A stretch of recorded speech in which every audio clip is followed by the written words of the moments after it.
Good morning, live stream. We will start the show in 40 seconds.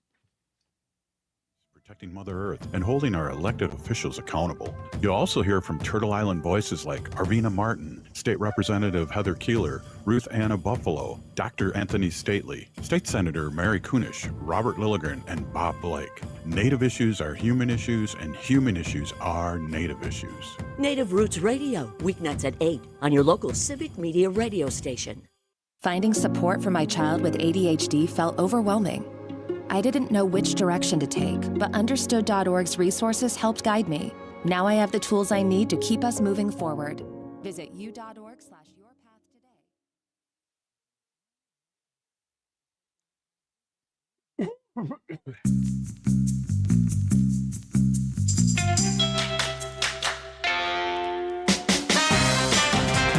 It's 6:06 right now. Thank you so much for joining us this morning on Civic Media Mornings. You're listening to the Civic Media Radio Network. My name is Jamie Martinson. And I'm Brian Noonan. Good morning. Another day with a lot of Minnesota and Minneapolis-based news, but we've got a lot of other things to talk about. It's just it seems every hour things change with this case.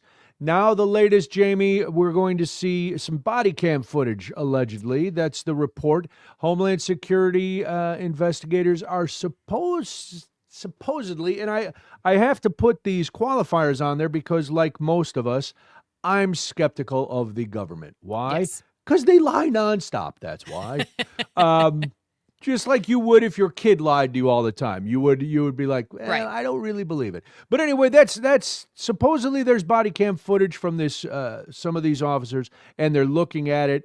Are you confident that it's going to show anything different than what we've seen so far?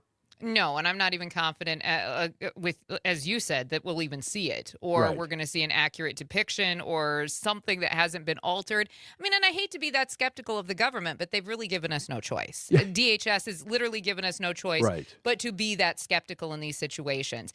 Apparently, a spokesperson said yesterday that multiple agents were wearing body cameras and that the recordings are now being analyzed. Now, those agents were part of the Border Patrol Tactical Unit, which is a specialized force that typically deploys with more body-worn cameras than standard patrol units, according to the DHS spokesperson. I'm not sure what that means. I don't understand that. Shouldn't all their officers have the same, just like most municipal departments have? The officers have a body cam, and that's plenty. They've got dashboard cams. That seems to catch a lot of the action. Usually, you would think, according to body cam footage we've seen in other cases over the years, but, here we are. Now, DHS is saying that Preddy violently resisted and tried to disarm the agent. We've heard what this administration has said over the course of the last few days.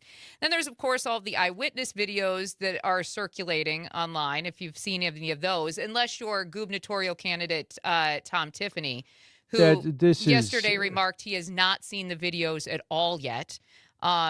Maybe do better.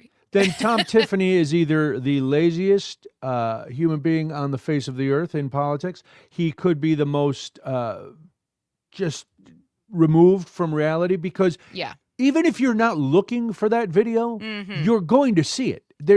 You have to really put yourself in a hole to say, I didn't see it. But to use that excuse, which is just, hey, I don't want to upset the orange tyrant. I'm going to say I didn't see it. That way I don't have to make a comment one way or another. It's easier. It's easier that way. He commented denied. yesterday that he wanted to wait because all of the video is always so grainy. So hopefully somebody gives him some clarity and is able to clean things up. Maybe this body cam footage will help him out. I guess we shall see. I think he just needs a new prescription. All the video I've seen has been clear as day. We can see pretty much everything. Even when they zoom in on Alex Preddy's hand to show that he's holding his phone and the other hand is completely empty, even those you're not like, is that a hand or is he wearing a mitten? Is that the guy grainy. from? Too grainy. Too grainy. At any rate, President Trump yesterday said the administration is reviewing everything and announced that border czar Tom Homan will be traveling to Minnesota to oversee ICE operations. We're going to actually get into that conversation a little later this morning. Minneapolis Mayor Jacob Frey said that he would welcome constructive dialogue with Homan, but warned against escalating tensions or spreading misinformation.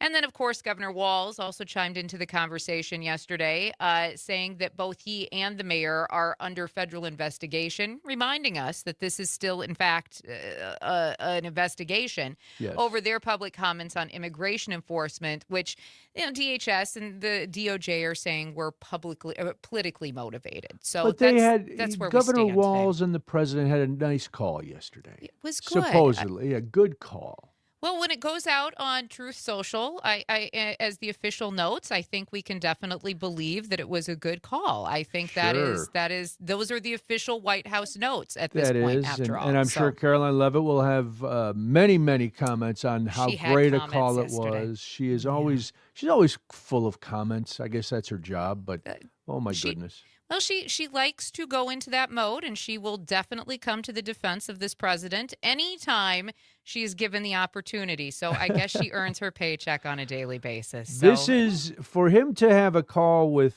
Tim Walz yesterday, points to potential shakeups, I would believe, at the top of the of Homeland Security. This is, man, might that this be a is little not going the way. foreshadowing into what we're going to talk about later this morning?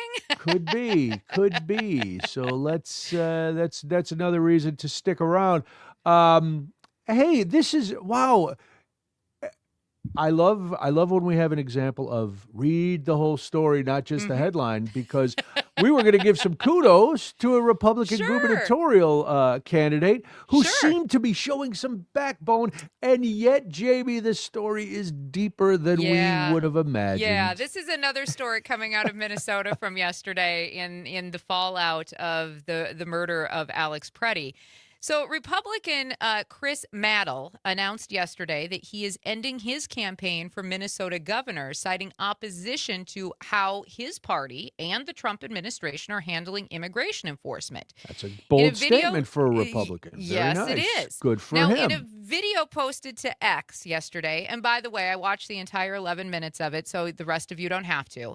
Maddle said that he cannot support the National Republicans' stated retribution on the citizens of our state. Now, when you start out by watching this statement, you think that you're like, okay, this is a measured guy. All right, look at him. Now, he also sharply criticized his own party. Let's cut one, please.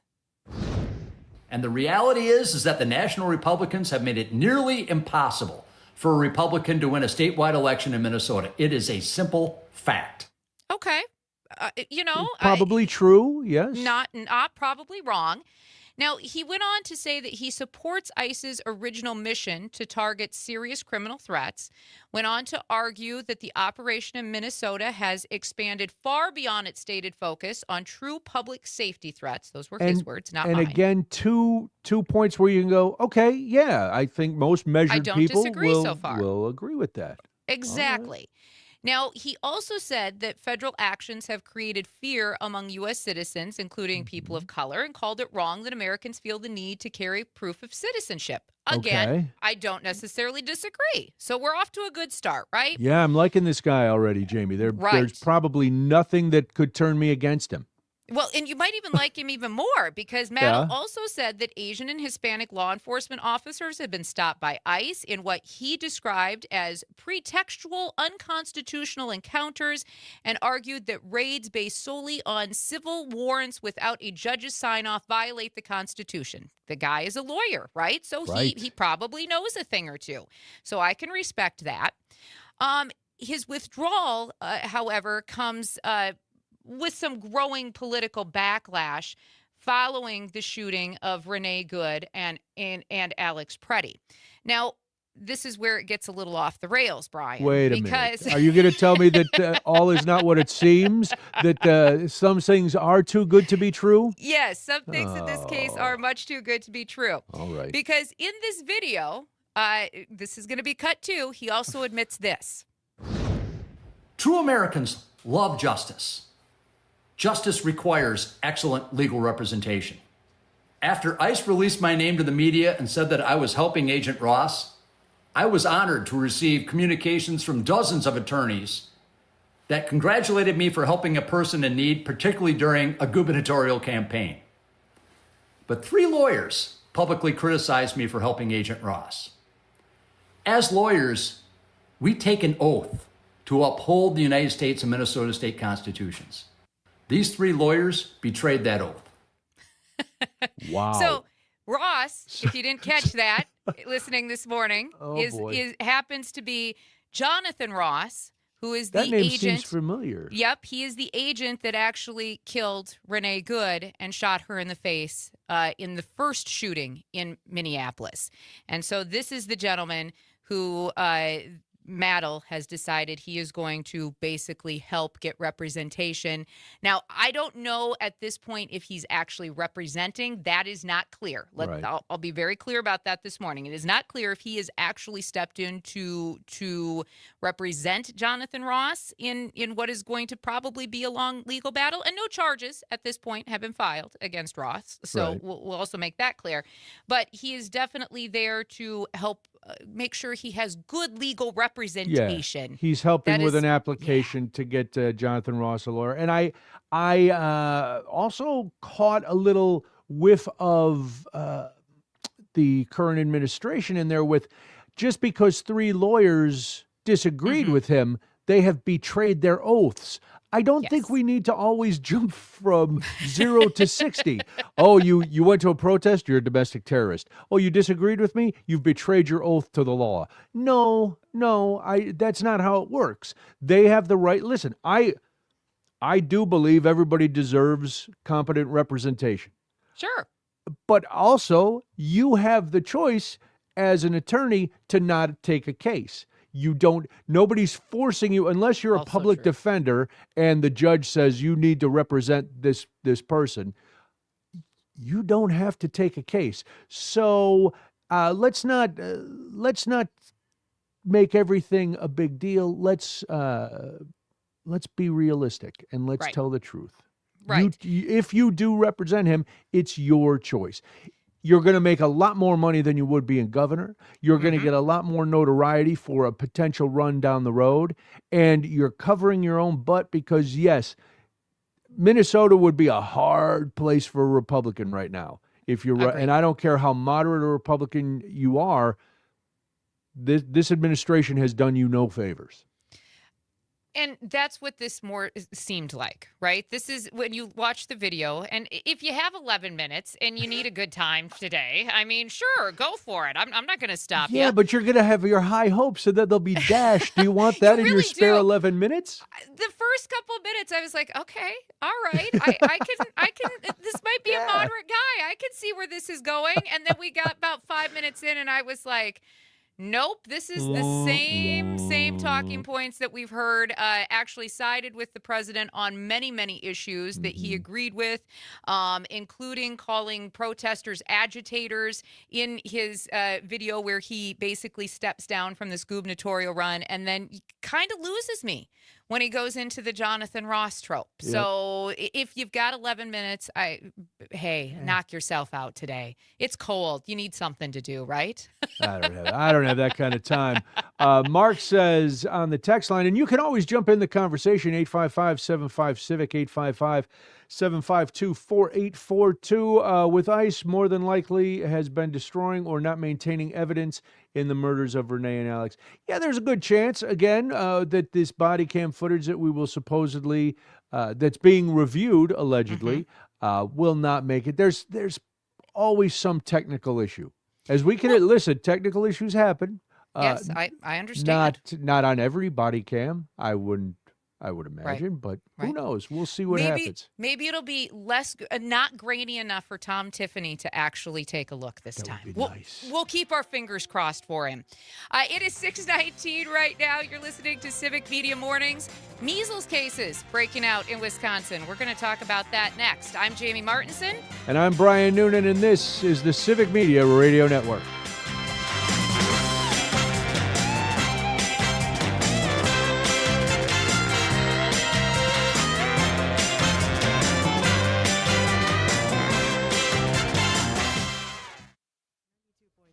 WMDX, helping to keep Madison weird.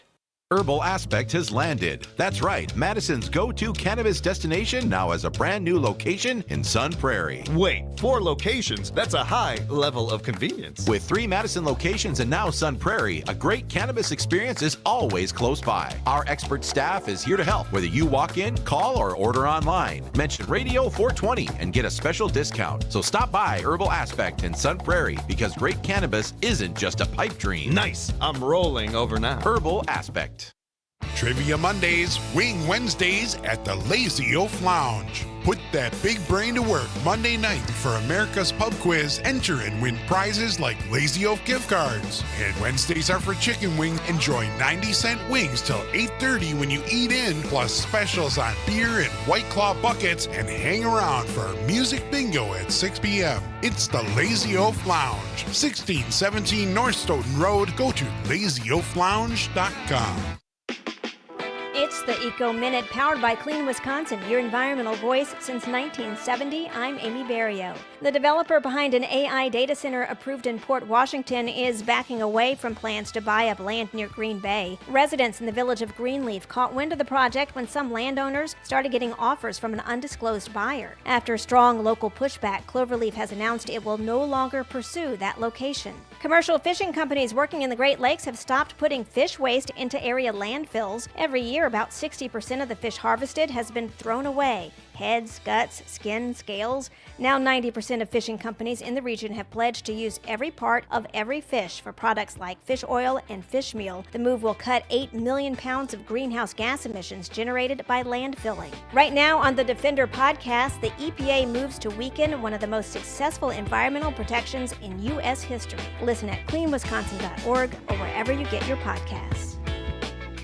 Let's talk rechargeable battery safety with tips from the National Fire Protection Association. Only buy products with a safety certification mark. Charge devices on hard surface. 15 seconds.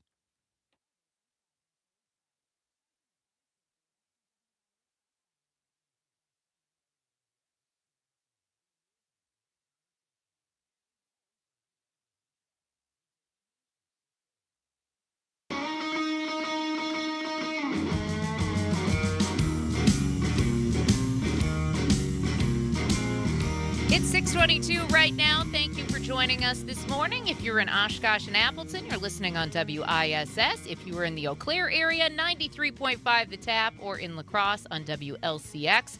Thank you so much for joining us. Civic Media Mornings on the Civic Media Radio Network. My name is Jamie Martinson. And I'm Brian Noonan. Good morning. A balmy morning in Madison comparatively. It's 6 degrees, so over zero. We're getting there. We're moving up. Yeah, this is, oh, boy. A little wind, though. Little wind Yes. again today. So, you get the warmer temperatures. And when it's sad when you say that 6 is warmer. 6. I didn't say warm. It's warmer. And we deal in facts here, so it is warmer. Here's the fact. Despite the existence of a vaccine that's about 97% effective, a lot of people aren't taking it. Gee, I wonder why. But that has led to, over the last couple of years, we have watched a resurgence of measles, a disease that was mostly gone. And yesterday, Wisconsin has confirmed its first measles case. It's in Waukesha County. And it's all because of one thing, really, Jamie, and that's people not getting their kids vaccinated against measles.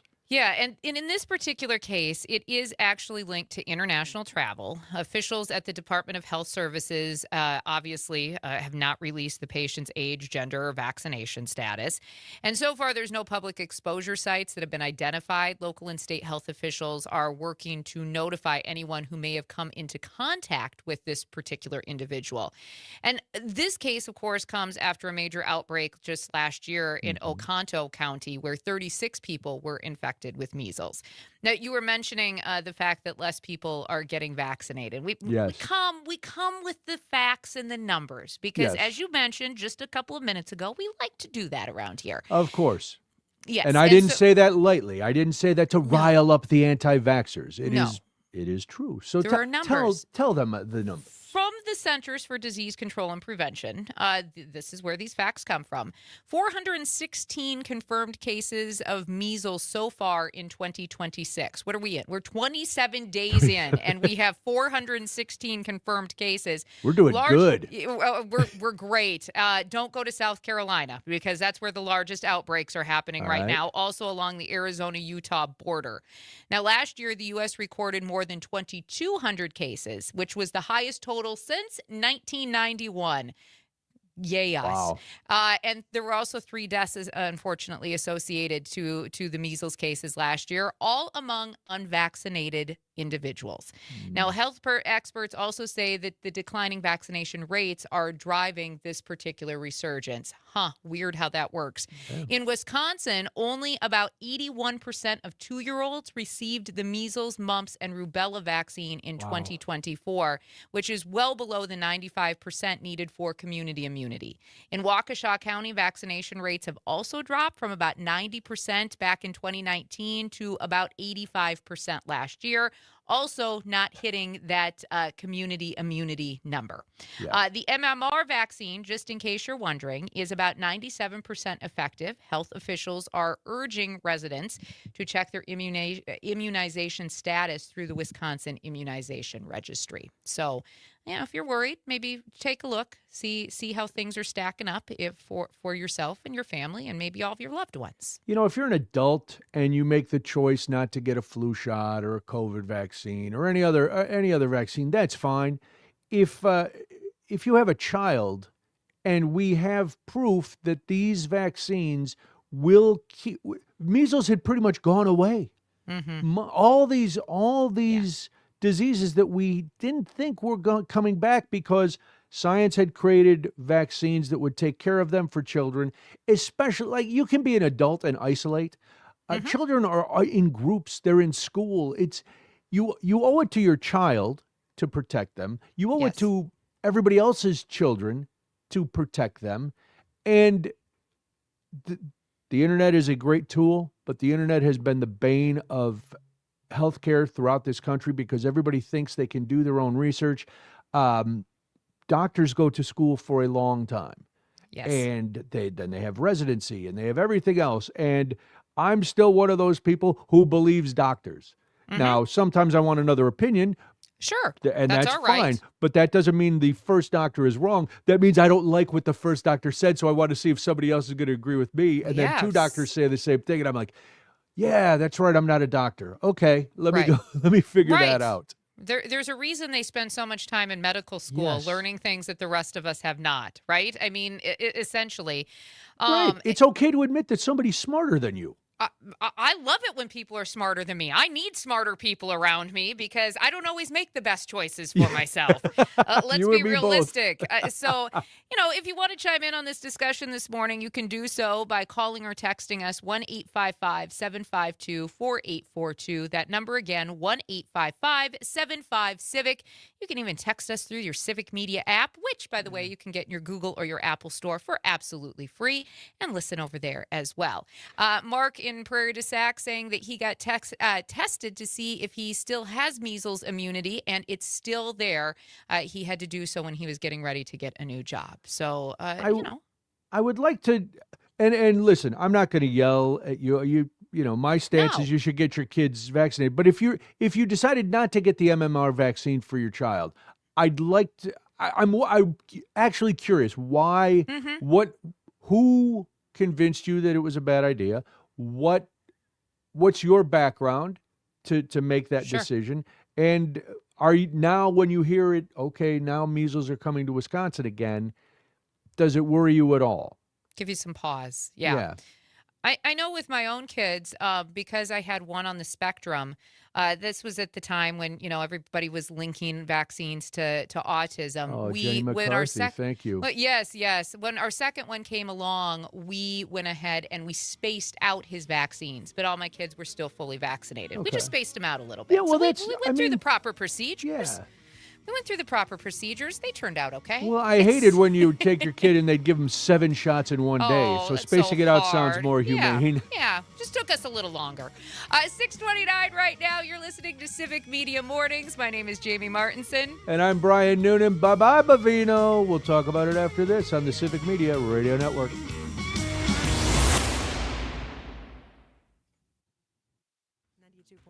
WMDX, a Mad City state of mind.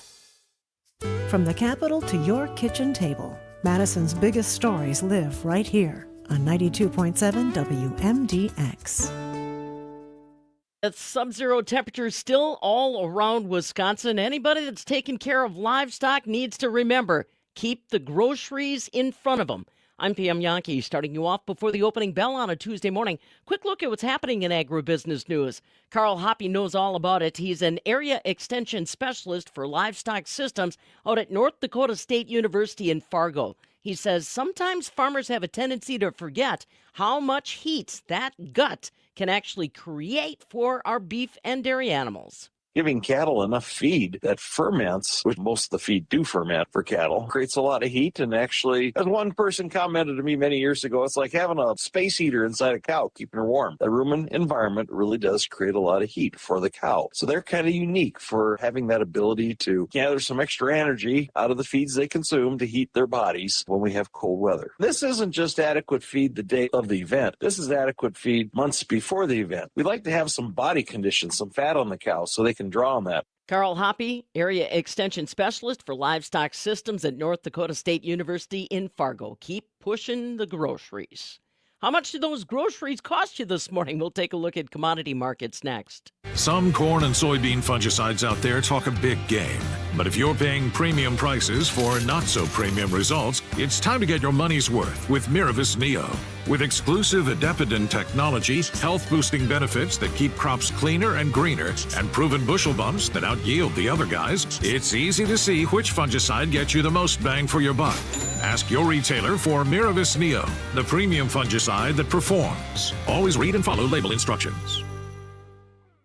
Innovation, that's BioVet. We know you work hard every day to keep your livestock healthy and run an efficient operation because there's no such thing as a snow day. Take time this winter and consider BioVet, your trusted partner in helping you raise stronger, healthier animals and to protect your bottom line. The knowledge and support from our team can help you make the difference in keeping your livestock healthy. Call 1-800-BioVet1 or visit bio-vet.com. Innovation, that's BioVet. Nice movement on our dairy product prices yesterday. Barrel cheese was up 10.5 cents at 146.5. 40-pound block cheese on Monday up 9 at 144.5. Double A butter gained another 2.5 cents at $1.60 per pound. February Class 3 milk that goes into cheese is up 9 at $16.12. March is up 15 cents at $16.50 a hundredweight. March and December corn both unchanged. March and November soybeans both unchanged. March wheat's down 3 at $5.19. July new crop wheat down 2 right now, $5.43 a bushel. We'll see you at the UW Ag Outlook Forum today and the Wisconsin Corn Soy Expo in Wisconsin Dells later this week. I'm PM Yankee.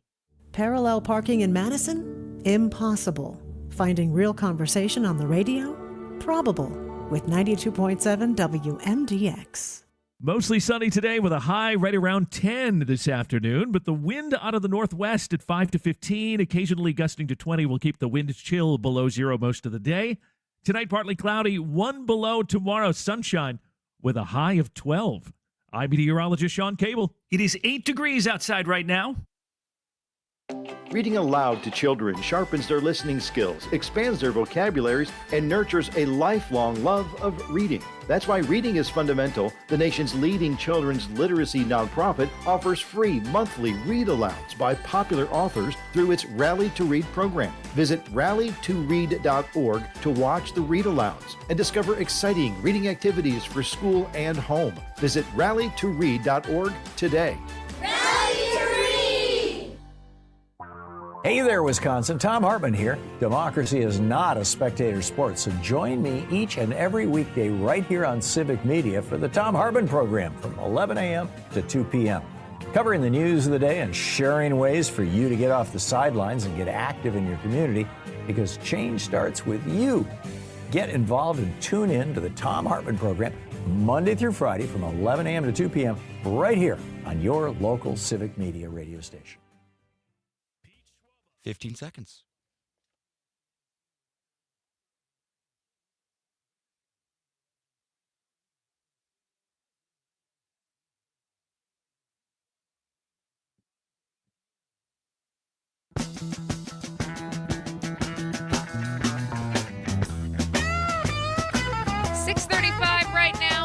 You are having a great start to your morning. Thank you so much for joining us on the Civic Media Radio Network. You're listening to Civic Media Mornings. My name is Jamie Martinson. Hey, good morning. I'm Brian Noonan.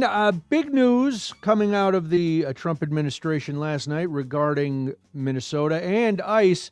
Greg Bovino, you know Greg, he of the stylish coats and the strange haircut and his tiny stature and his need to be all things tough guy.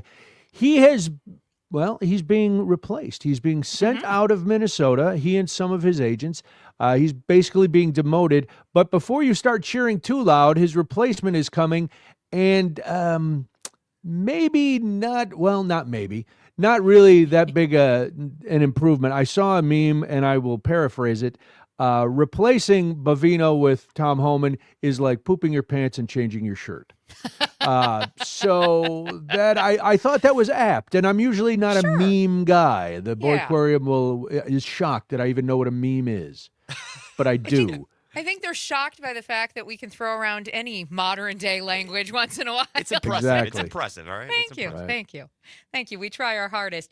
We thought it would be interesting to not only share a little bit about this current situation that Bovino and Homan find themselves in, and then take a look back at to who these two individuals are. Yes. So let's start with where we're at currently. You mentioned that he's getting sidelined, that Greg Bovino, that is. Now, what I thought was very interesting is late last night, we found out that DHS had actually suspended his access to his social media accounts effective immediately. Yeah, he spent yesterday responding to people who were criticizing him and raising questions about his unverified claims about Preddy. So Homan will be the main point of contact more than likely as soon as today. Yeah. They are making this switch very, very quickly. Now, administration officials were frustrated with how Bovino and DHS Secretary Kristi Noem had handled all of the public fallout from this weekend shooting. They were worried about this weekend. Forget the one that happened 2 weeks ago. And let's remember that the administration is coming out now against that after parroting a lot of what Noem and Bovino said and creating their own firestorm. Once they saw that, hey, people in Minnesota and across this country are fed up. That's the only. It's not altruism that is changing their tune. It is not a deep respect for the American people or the rule of law. It's, wow, we really made them mad. Right. And in fact, Kristi Noem herself actually angered this administration by labeling Preddy as a domestic terrorist. And because our day would not be complete if we didn't hear from our White House press secretary, she actually had to go on the defense yesterday. This is her exchange with a reporter. Cut 3, please. To follow on Gabe's question, Secretary Noem said Alex Preddy committed an act of domestic terrorism. Stephen Miller labeled Preddy a domestic terrorist. Does the president agree with them? Look, as I've said, I have not heard the president characterize Mr. Preddy in that way. However, I have heard the president say he wants to let the facts and the investigation lead itself. So no, we haven't heard any of that. It's kind of like Tom Tiffany not seeing the video. It is essentially we haven't heard it. We haven't, and now it's Mr. Preddy. Not a would-be assassin who is coming to cause mayhem. Right. Elevating Homan is there's a little tension here within the administration because elevating Homan is actually seen as a slight to Kristi Noem, who has had a bit of a power struggle with him, according to reports. Now, Bovino previously led aggressive federal deployments into Los Angeles, Chicago, Charlotte, and New Orleans. His tactics, including publicized raids and property damage, grew a lot of criticism from local officials and some within his own agency. Now, in fact, in Chicago, and we're going to talk about this in more depth here in just a second, a federal judge actually found that he lied about being struck by a rock before authorizing tear gas, which undermined all of his credibility. Once again, video is rough. It is. It catches you. It's a little weird how that works, right? Yeah. And this is where we wanted to get into a little background because we wanted to refresh your memory on what happened in Chicago. This was not that long ago, only in November of 2025, which really in this administration feels like an eternity ago, though. It does feel a lot longer than just November. Every day is long. Right. Every day is long. Every week's a month. Every month's a year. That's right. It's insanity.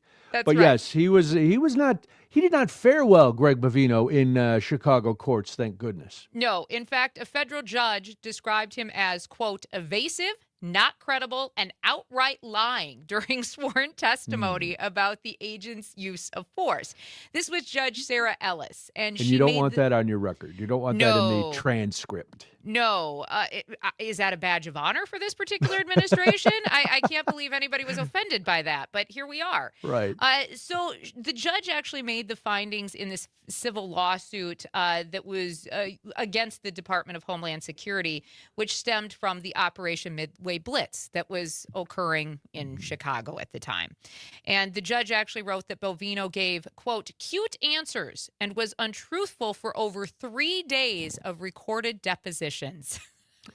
And yet he did not lose his job or get demoted at that point. It's like, right. Yeah, you did. Good for you. You did your job. You lied for us, and keep doing what you're doing, haircut. Right. So there was video that showed him ordering tear gas to be deployed against protesters, despite an agent saying that it was completely unnecessary.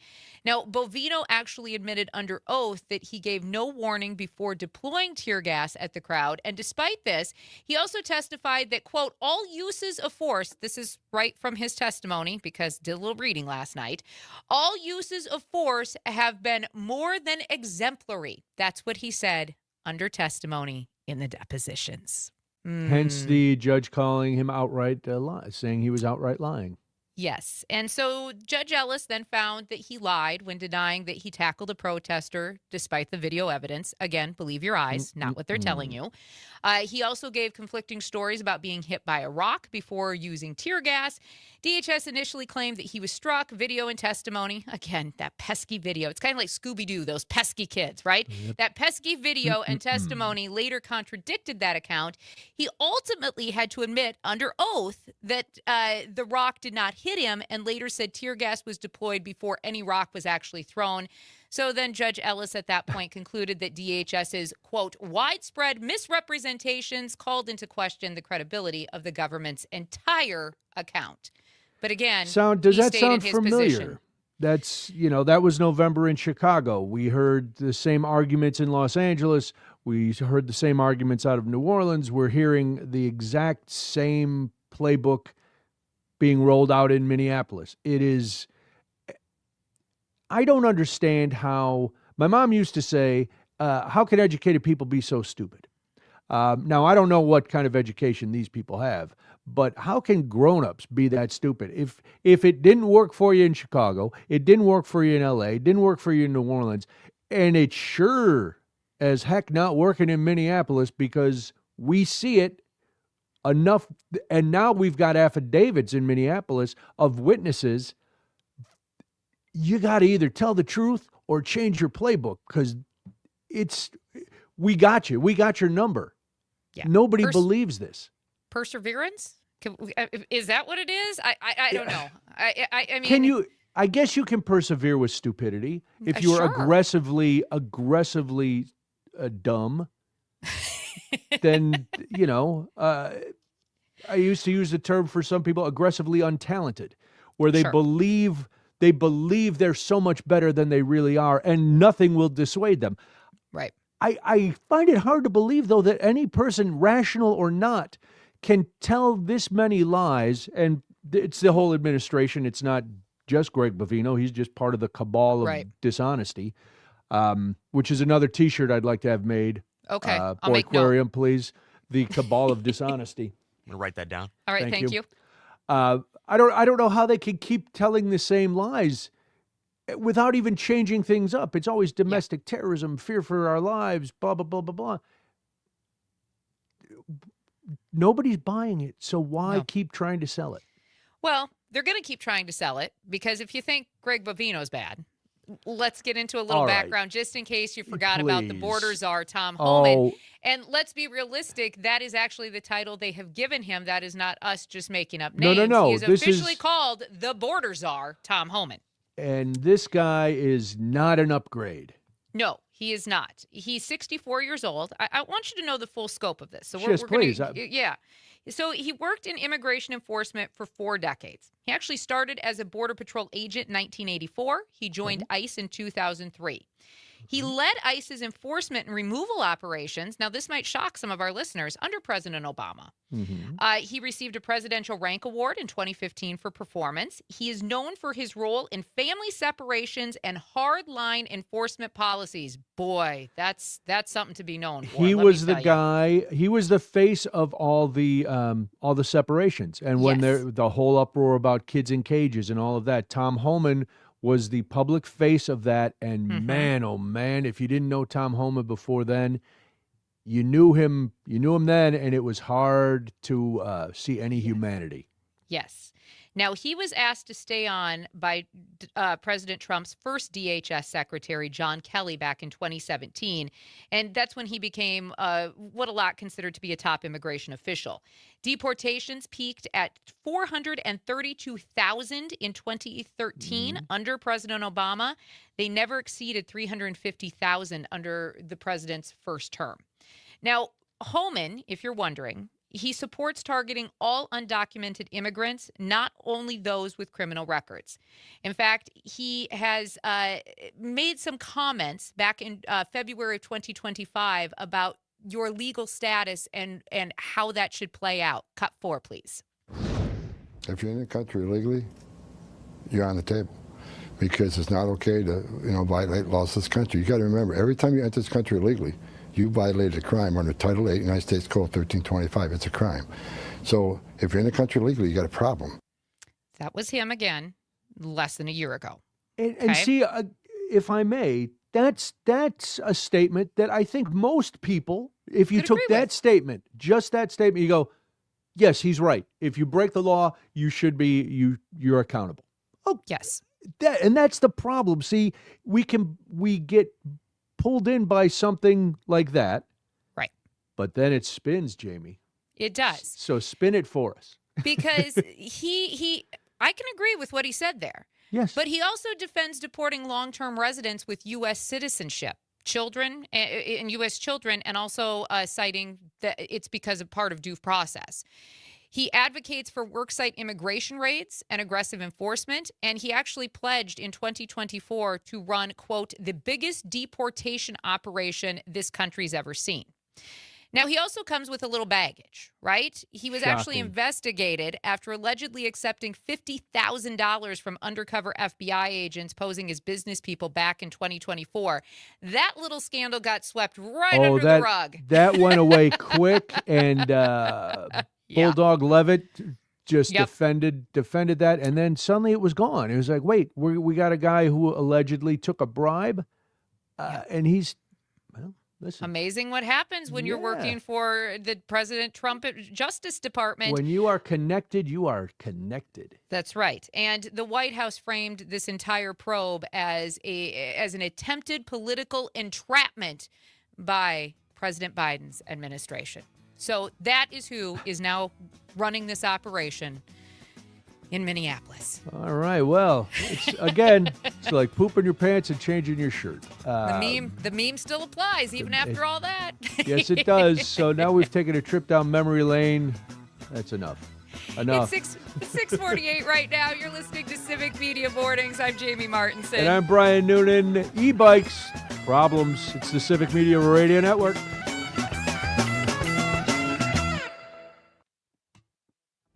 community right to your phone through the Civic Media app. Select WMDX in the app and news comes to you. Real news and great conversation. Has biennial state funding for the Wisconsin DNR dropped by $100 million over 30 years? Yes.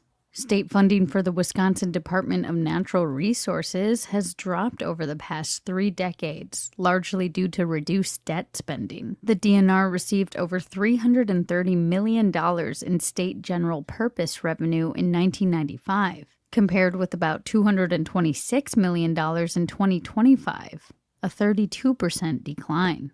Debt service fell sharply over that period, with savings redirected to Medicaid, K-12 schools, prisons, and tax cuts, a nonpartisan Wisconsin Policy Forum report found. I'm Trisha Young for Wisconsin Watch. Fact Briefs are bite-sized fact checks of trending claims produced by Wisconsin Watch and GigaFact. Read more at wisconsinwatch.org. Here's to a Wisconsin winter you will always remember. To playing outdoors in a winter wonderland. Here's to cozying up around the fire and holding someone close. And to staying downtown, where the food scene makes your heart sing. And to celebrating moments frozen in time. Here's to those who Wisconsin. Plan your winter getaway at travelwisconsin.com. Sponsored by Travel Wisconsin. I'm Rick Smith, host of The Rick Smith Show. If you're looking for honest talk, real stories, and straight-up news that matters to you, tune in to The Rick Smith Show. We're digging into the issues that affect your job, your family, your future. Join me weeknights at 9 on the Civic Media Radio Network, because your voice deserves to be heard. That's The Rick Smith Show, heard weeknights at 9 right here on the Civic Media Radio Network. When a warrior faces adversity, he fights through it. He finds a way. Freedom isn't free. Rolling strong. Belief. Believe you can, and you will. Wheelchairs for Warriors provides mobility solutions to veterans and first responders injured in the line of duty. Join the mission and visit wheelchairsforwarriors.org. Join me, Tom Hartman, each and every weekday from 11 a.m. to 2 p.m. for the Tom Hartman program right here on Civic Media. I talk about the issues that all Wisconsinites can get behind, from unrigging our economy so it works for all of us, not just the billionaire class, to improving our representative government, to delivering on the promise of we the people. Tune in middays right here on your local Civic Media station from 11 a.m. to 2 p.m.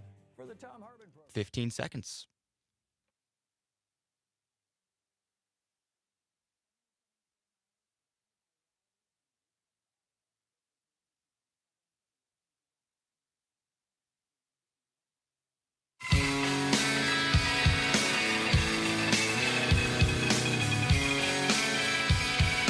It's 6:52 right now. You're listening to Civic Media Mornings on the Civic Media Radio Network. Good morning, Wausau, listening on WXCO, and of course, Richland Center. We don't want to forget about them. Listening on WRCE this morning. My name is Jamie Martinson. And good morning, I'm Brian Noonan. If you want to get involved in the program, we'd love to hear from you. 855-75-CIVIC. That's 855-752-4842. That's the phone. That's the text. So reach out. Get a hold of us. We will...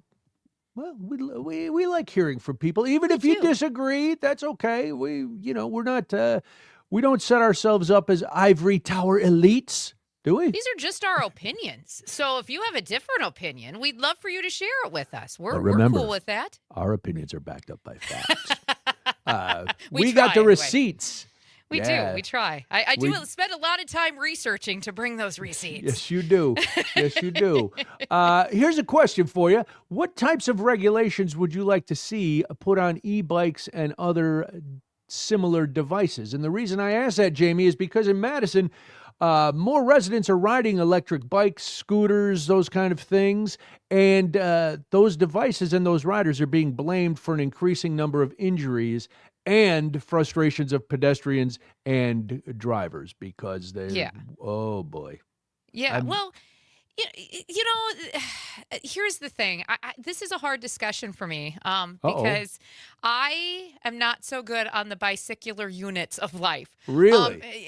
Yeah, no, I don't have the coordination. And for the longest time when I was growing up on my tricycles, on my Hot Wheels, I went backwards. I went backwards everywhere.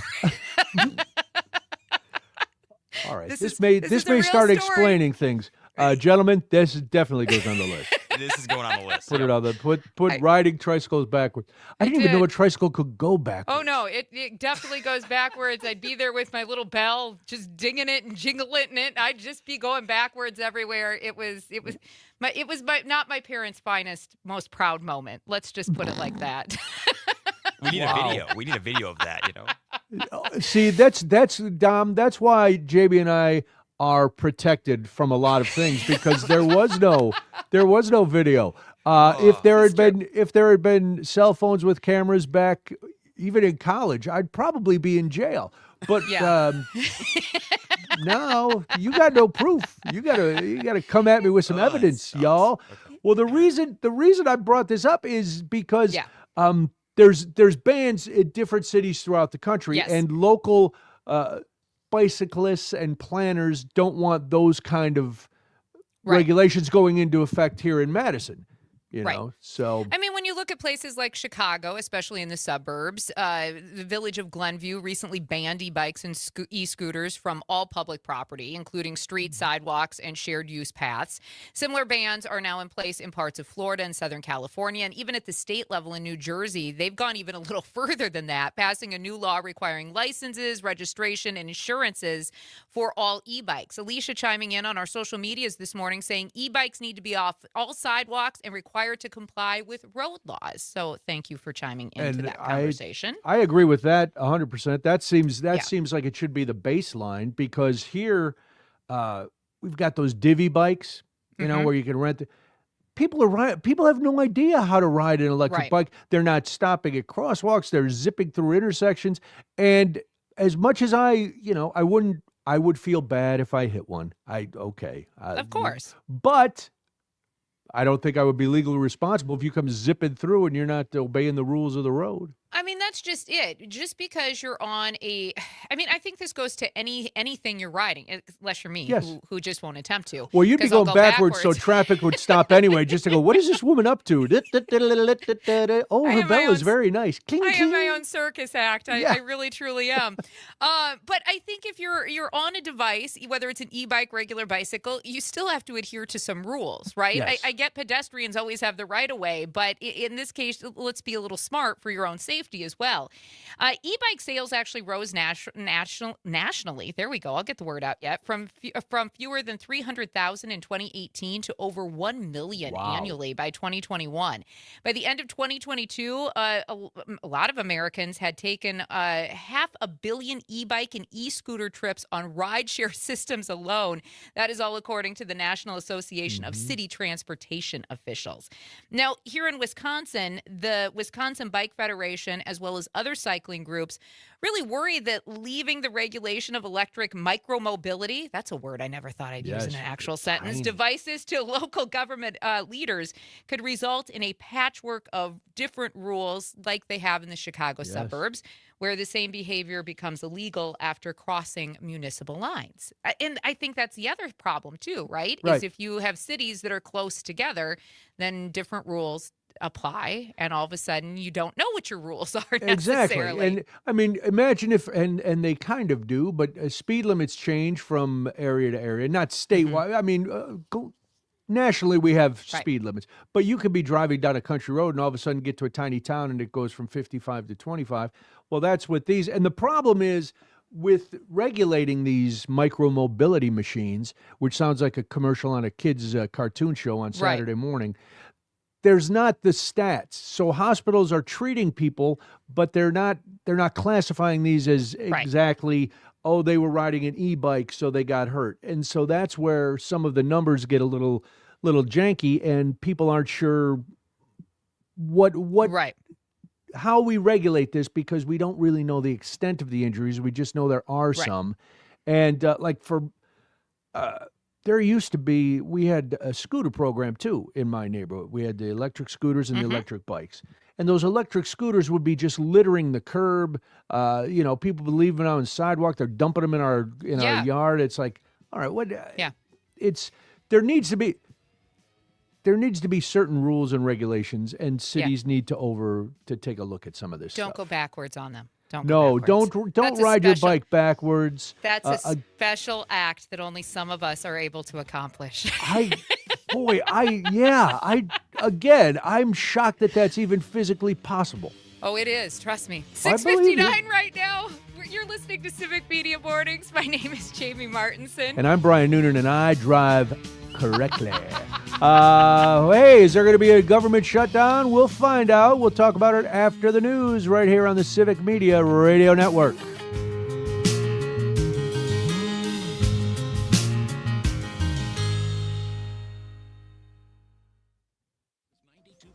WMDX Columbus, Madison's real news and great conversation. A Civic Media station. WMDXradio.com.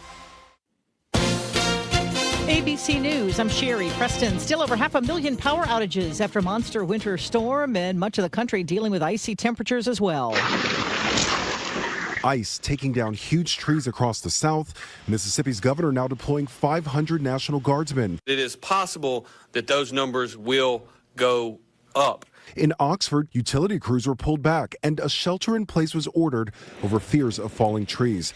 Tennessee also activating the National Guard and opening warming centers amid concerns about vulnerable people, including those who need portable oxygen tanks to breathe but have no electricity. ABC's Lana Moise, the death toll now at least 30 people in that storm.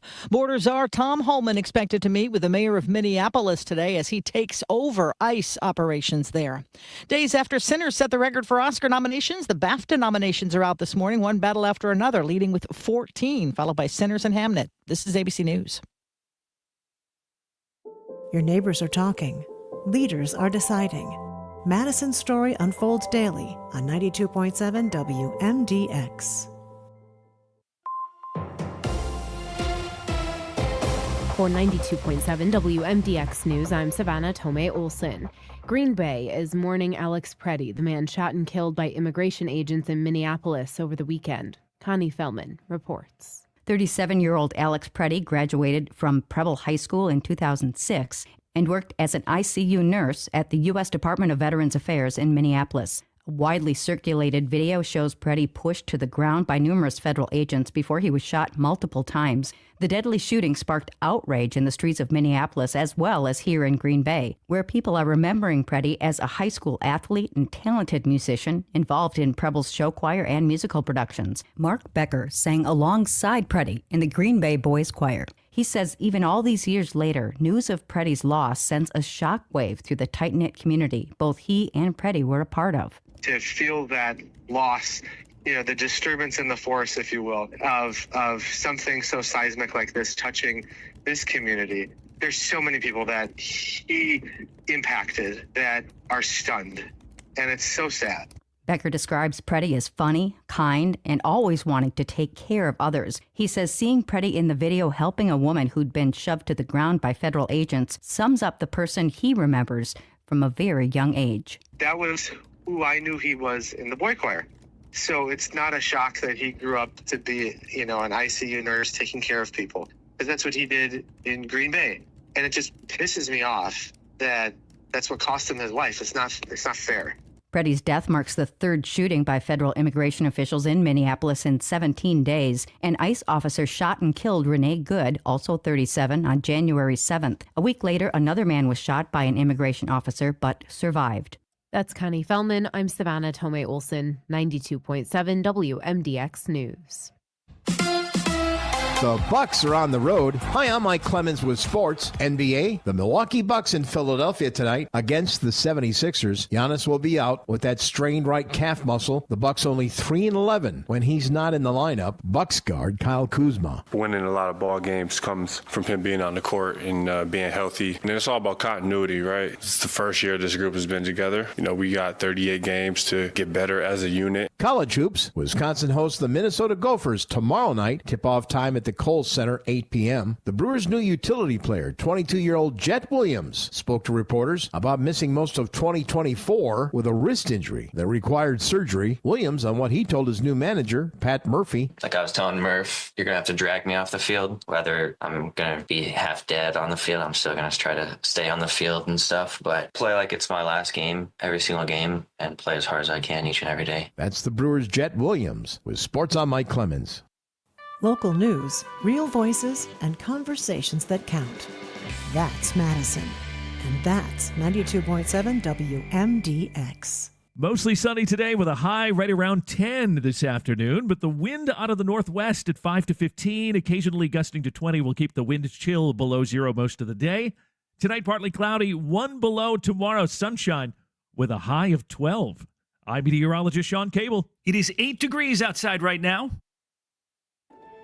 Would you like to contact Congress and let them know your views about issues that are important to you? Leave a message for your U.S. representative or your senator by calling the Capitol Switchboard at 202-224-3121. Phone lines are open from 9 a.m. to 5 p.m. Eastern Standard Time. Standard phone rates may apply. To send an email, go to senate.gov or house.gov for more information. A public service message from the Civic Media Radio Network. John and Gordy. Dr. Tim Slecker on the line. We fundamentally have a flawed funding system for our schools that rely on real estate taxes. There was a promise a long time ago to fund it 2/3 funding for our public schools. It is a re-election strategy that they will never let go of. Afternoons starting at 2 for your afternoon drive.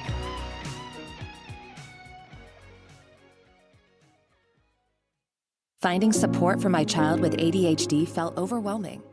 I didn't know which direction to take. 10 seconds.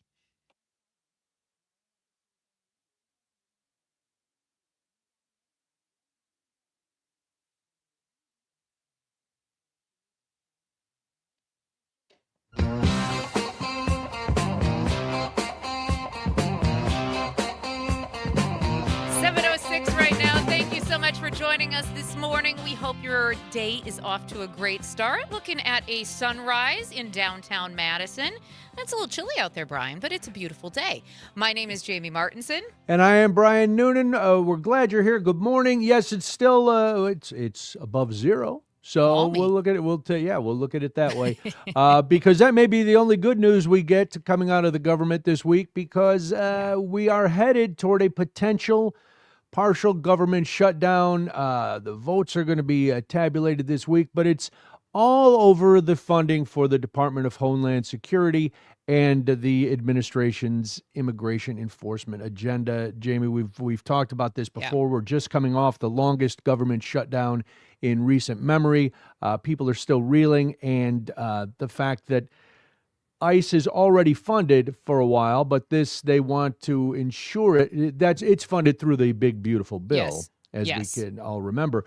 But they want things set in stone, more money for ICE, and there's some cracks starting to show in the solidarity of funding this. A little bit. And obviously, this was already a talking point for the Democrats after the Renee Good shooting, right? So we're going back a couple of weeks. And now there's essentially a standoff after Alex Preddy died over the weekend in Minneapolis. Democrats are demanding that DHS funding be stripped from a six-bill appropriations package until reforms are put into place, which would include requiring judicial warrants for immigration arrests, limiting federal agency overreach, and also ensuring cooperation with state and local authorities. Now, Republicans are pushing to pass the full package as written, arguing that removing DHS funding would further complicate negotiations and also risk a broader shutdown. There's some GOP senators, like Susan Collins and Katie Britt, who are open to procedural changes but want the package approved. Meanwhile, the more conservative Republicans, not the ones considered more moderate, including Senator Mike Lee, oppose any cuts to DHS funding at all. So this is where we're at. Now, the House is out of session. What a surprise. This is where it gets... Mike Johnson loves to do that. He's kind of Yeah. like, well, he's exactly like what we see sometimes here in Wisconsin, where aren't you guys supposed to be working? Yeah, No, we're off. They're out of session till Monday in Washington, D.C. That's convenient. And just a reminder, the deadline is what?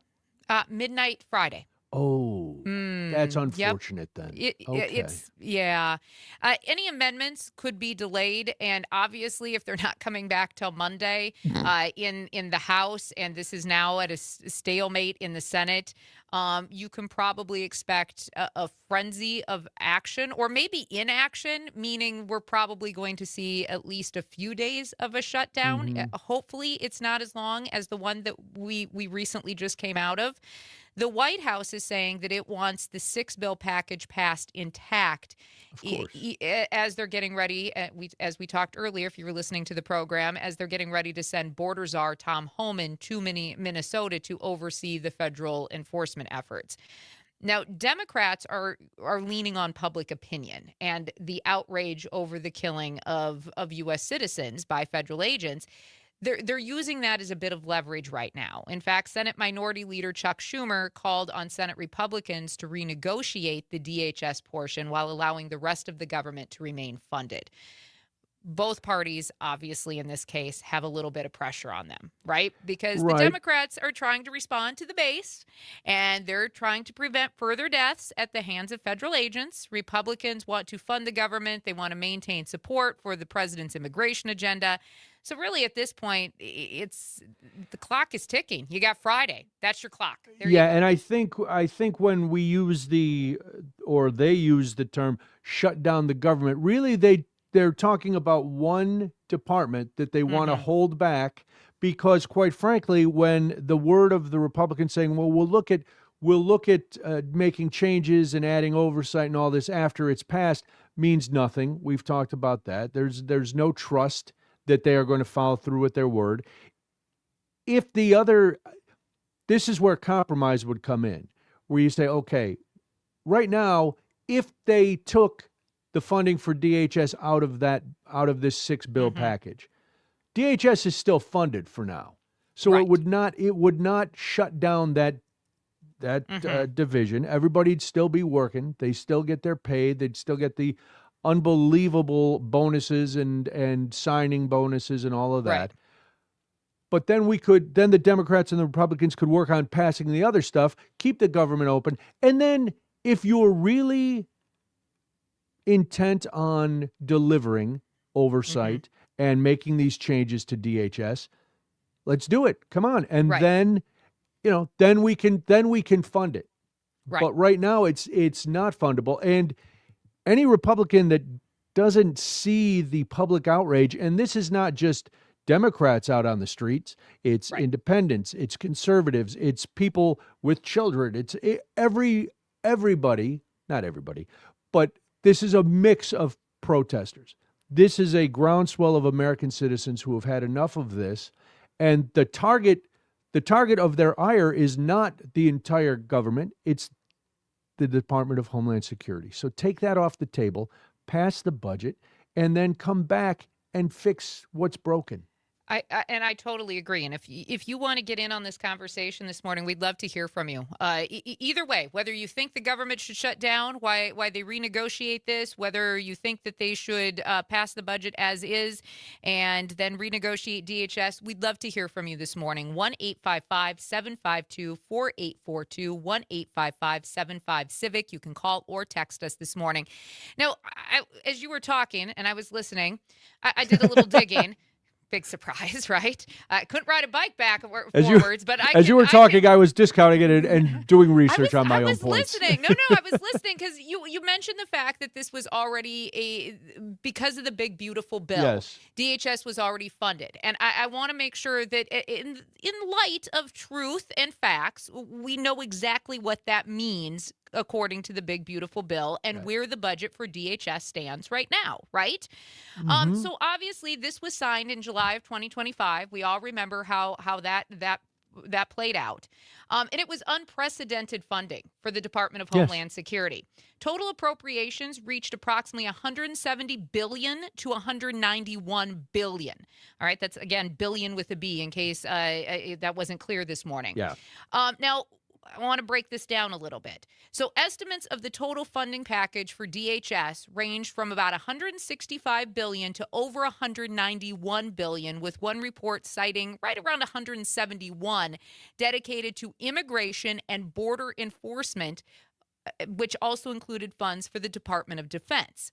The legislation provided massive increases for specific agencies, including about $65 billion for U.S. Customs and Border Protection, and also about $75 billion for the U.S. Immigration and Customs Enforcement, which is known as ICE. So that's how it broke down in July when this was originally passed. If you've blown through that many billions since July, you're doing it wrong.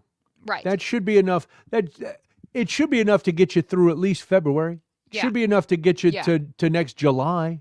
You'd think. I You mean, those would- you would $50,000 signing bonuses that might take a toll on this budget. Yeah, Now, but as I further break this down, because I'm still clicking over here, within the total, $47 billion was allocated for the border infrastructure and wall systems. And the bill also enabled the hiring of 12,000 new ICE officers and agents. This is from the bill in the big, beautiful bill that was passed in July of 2025. You guys got to watch me nerd on the fly. Nerd alert. Thank you. I wear that proudly. Listen, anytime numbers come up, I glaze over. But I hear the big ones. I hear the billions. I know that it's given. So yes, that is why we say that ICE is funded. So you don't, and the Department of Homeland Security is funded. You don't need that in this bill. You don't need that in this budget. You can, and I'm not saying that the Democrats should cave. They, you know what? At this point, as hard as it would be to have another shutdown, yeah. At this point, if the Democrats cave again, we might as well just roll over completely because this is something they've already got their money. They've got what they need to operate. The American people are not happy with the way that money is being spent and the operation that we're seeing. You gotta stand up on this one. Yeah. And Senator Ruben Gallego of Arizona actually stressed the need to hold DHS accountable and also pressure Republicans to explain their funding decisions publicly to the American people. And some Democrats, obviously, Democrats are like to be a little bit more cautious in their views and how they present to the public. But they're afraid of risking another shutdown less than 3 months after last year's. Of course. And that makes total sense. I guess at this point, if you can come up with a way to pass this budget to inflict the least amount of pain on people, but get it back on the table so that you can renegotiate DHS, you need to pass the budget. You need to do that because there are still people who have not come out of the ramifications of the 35-day government shutdown. And so I think you need to be able to do that. But this is also something that has to be renegotiated. And this is something that has to be relooked at. And I know the Democrats have been all about, body cam footage. Well, apparently they already have that. And you see how that's going, and we're not getting the footage. It's not going to matter. This administration is not going to play by the rules, even with the right equipment to their agents. It's just not going to happen. Right. And if you want change, you have to, and I don't say this cavalierly, but you have to fight for the change. We need oversight of this department. There need to be clear ground rules. There needs to be a complete overhaul in how DHS operates. And if the Republicans are not willing to pull that out, they're the ones who are then inflicting the pain on people. It's simple. Take this out. You've got money to operate until it's fixed. Show that you're genuine in your statements that you will negotiate and fix it. Well, do it now, then we can bring it back up and we can vote for the appropriations later.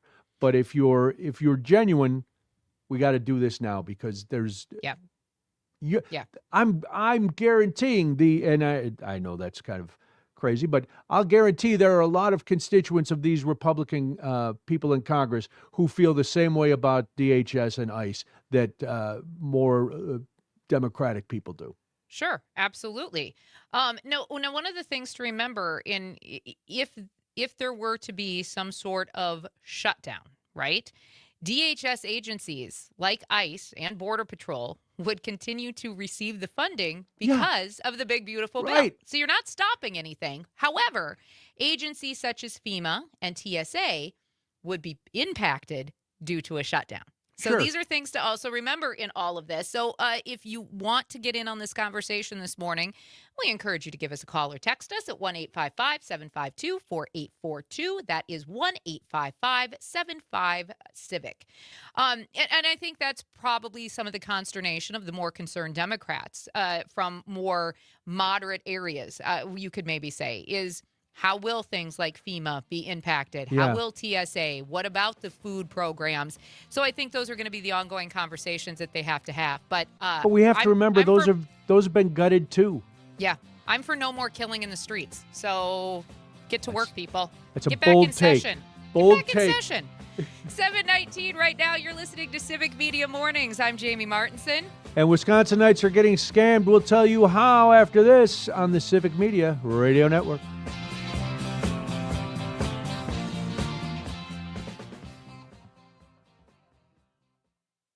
MDX in Mad City. More lakes, more cheese, more fun. Herbal Aspect has landed. That's right, Madison's go-to cannabis destination now has a brand new location in Sun Prairie. Wait, 4 locations? That's a high level of convenience. With 3 Madison locations and now Sun Prairie, a great cannabis experience is always close by. Our expert staff is here to help, whether you walk in, call, or order online. Mention Radio 420 and get a special discount. So stop by Herbal Aspect in Sun Prairie because great cannabis isn't just a pipe dream. Nice. I'm rolling over now. Herbal Aspect. This is a special alert to all Americans who own a vehicle with less than 200,000 miles with an auto warranty about to expire or with no warranty coverage at all. Due to a decline in the economy, CarShield is announcing a low-cost month-to-month vehicle protection plan that is now available to the public to save any driver out-of-pocket expenses on future auto repairs. Call now to find out how you can pay almost nothing for covered auto repairs. Yes, you heard that correctly. Pay almost nothing for covered auto repairs. An open phone line has been established for all drivers to call for a free quick quote. Call 800-307-0189 now. Drivers who are covered will not have to pay for covered repairs again. This protection plan is at an all-time low. Additionally, drivers who activate this vehicle protection today will also receive free roadside assistance, free towing, and car rental options at no additional cost. Call us for your free quick quote today. 800-307-0189. That's 800-307-0189. What do you have to lose? Call 800-307-0189. Again, 800-307-0189.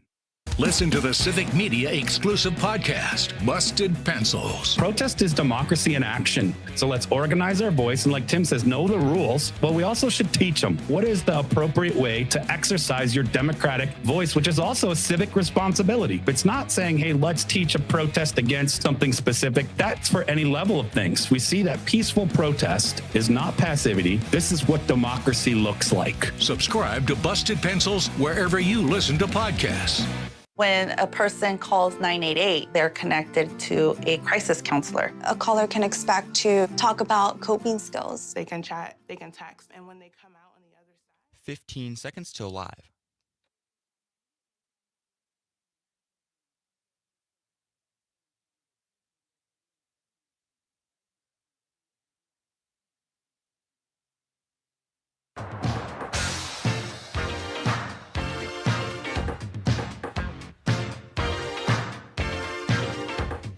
It's a Prince kind of morning. Very nice, Boy Aquarium. Thank you so much. It is 7:22 right now. You're listening to Civic Media Mornings on the Civic Media Radio Network.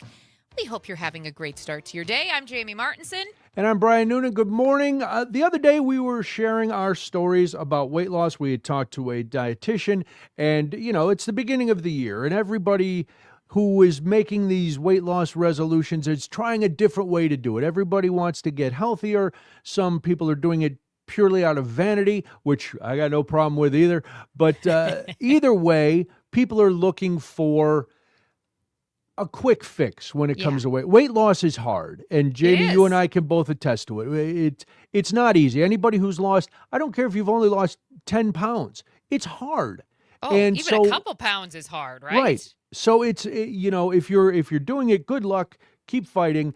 But people have always been looking for an easy way. And all of a sudden, in the last few years, we've been hearing about all these GLP drugs. Ozempic is one of the ones we hear about all the time. Now, these drugs were originally out for diabetics. My wife, who is diabetic, I didn't realize had been on Ozempic for the last 6 years. Yeah. And it was all for the diabetes. Well, then they found, oh, look, this also helps with weight loss. Well, anyway, those have grown in popularity.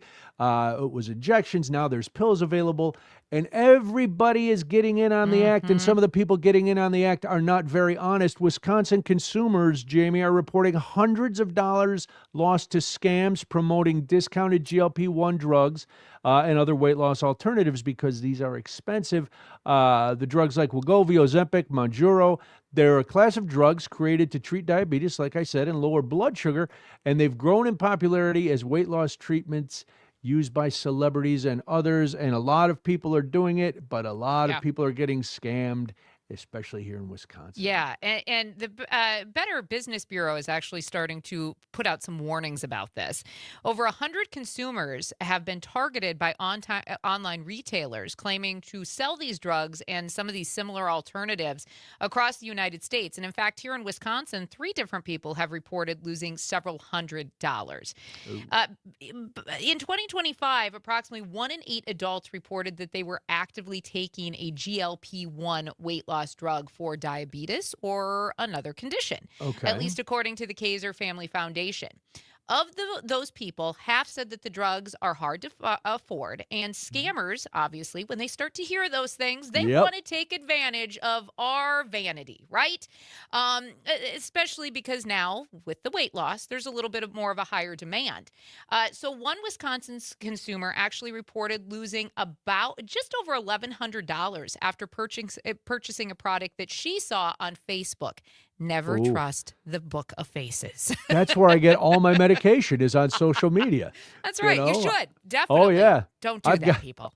No, I'm teasing. In case you, just in case, because just in case. you make a little joke. Hey, Brian told us I should get this, and now Oh, we don't have that much pull. Come on now, be real. There's we don't have that kind of pull. Somebody's gonna listen. Somebody is gonna. Parker and I believe in anything. So, Okay. Yeah. If I say it, the boy aquarium's gonna do it. Do you even know what Facebook is? Aren't you supposed to be on the TikToks or Instagrams or something like that? A lot of the TikTok. Okay. Yep. All right. Just checking. Making sure I know my terminology. A person in Washington County actually reported that they were searching for GLP-1 medication when they came across a website offering the drug. And they were told to fill out a pre-screening, submit their insurance information, pay around $600, and then wait several days for approval. They learned that $500 fee was for a website membership and that any medication would cost more out of pocket. So don't get scammed by these. Don't get scammed on these. We've got John over on social media saying why most insurance doesn't cover GLP-1 meds is nuts. If you can lose weight, it reduces risk for many other things, which clearly lessens costs in the long run. Can't disagree with that, but that would be easy and practical. And I think that's starting. They're but right now it's not, and that stuff is very, very expensive. It is. And the other problem is a shortage of the legit stuff, because there's times when Debbie is up for a refill and none of the pharmacies have it. Right. And it's like, okay, well, she's not doing it to lose weight. She needs it for diabetes. So we got to figure this out. Yeah, and it's interesting because way back in the day when I was undergoing so much treatment for endometriosis, they actually had me on one of these GLP-1 medications as well, because it could not only help regulate the sugars, it could also help regulate the cortisol levels in the body. And so there were numerous reasons why I was on. Off the top of my head, it's been several years. I can't remember which one I was actually on, but I remember the expense that went along with that. Yeah. I mean, and we're talking about 15 years ago. So I can't even imagine now with the flux in the popularity of it for alternative reasons, Yeah. what it's like finding it and affording it at this stage. And listen, I didn't use any GLP-1s when I lost my weight. No, I don't me neither. think you did either. And I don't throw, and that is not, I don't throw shade. If that's what you No. need to do it, good. But and the guys always laugh when I say this because I say it partially tongue in cheek. But it's always big somebody. Well, Big Pharma knows that there's a lot of money to be made from these drugs, and it doesn't look like, unless insurance starts to cover it, there's not an end in sight for this. And until that's going to take, well, it would take, like the FDA and the Centers for Disease Control, a lot of research to categorize obesity as a serious disease. And we know that that's not going to happen. Now, because we want to do our due diligence here, we're going to put this out there. Please just avoid clicking on links from unknown numbers or companies and block anyone whose messages may seem a little suspicious. I know that all of our listeners are very intelligent human beings, but sometimes we all need that little reminder. Exactly. Right? Talk to your doctor, and this goes way back. If it sounds too good to be true, it definitely is. Probably is. It probably is. It's 7:29 right now. My name is Jamie Martinson. You are listening to Civic Media Mornings. And I'm Brian Noonan, and man, 1999 was a lot easier, wasn't it? So we'll much get to simpler. more. It's the Civic Media Radio Network.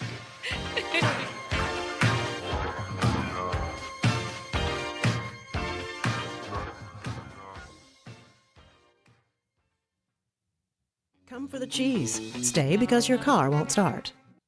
From the Capitol to your kitchen table, Madison's biggest stories live right here on 92.7 WMDX.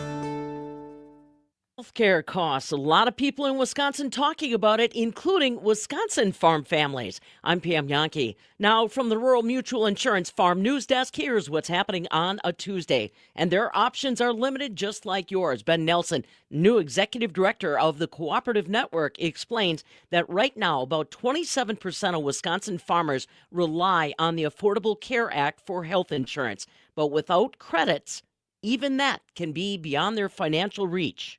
Rural Wisconsin leans very heavily on the Affordable Care Act. I think the state's enrollment was around 290,000, and it's dropping without the subsidies. So farmers are especially exposed, because most of them are self-employed. The average age is now over 50. There's a lot of concern right now over pre-existing conditions and income volatility and things like depreciation.